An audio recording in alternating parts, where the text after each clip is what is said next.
industry is not dying. The industry is changing. And it's very different.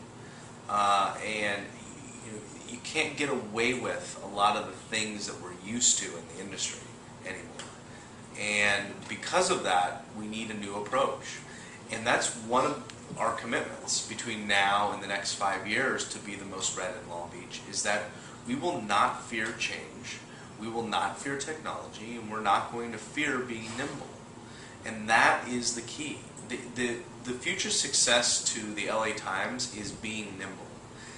The way the industry sees being nimble now is a bad thing because you're losing jobs, cutting positions, you no longer have bureau offices. That means, the industry's dying, the paper's no longer going to be around. Not true.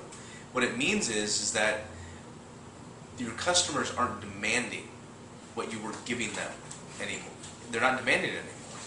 No, and they're not demanding it in a way in which it took you to produce what they were demanding.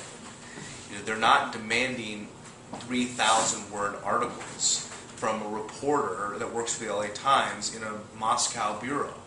They don't demand that anymore. Why? Because they can go onto a worldwide network of news organizations and seek that perspective online, and they're not going to read it in the LA Times. They're going to find it from The Economist. They're going to find it from the Times in London.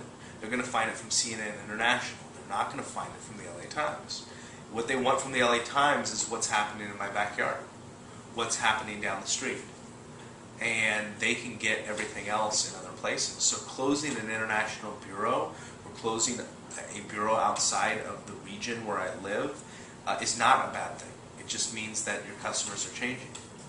And the reason why, in my opinion, that you see a lot of negativity relative to the industry is because when you're in an industry with limited competition, you get complacent with the way that you see your business model and the way that you produce your work. And if you actually had to compete with thousands of newspapers in your community, you would have changed decades ago.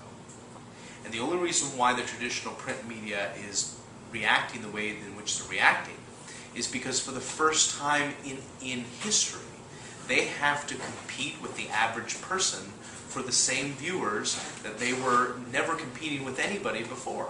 And what you're seeing is you're seeing the good ones, the good organizations, changing and becoming nimble and forging relationships, and you see the ones stuck in not willing to compete breaking apart and falling down.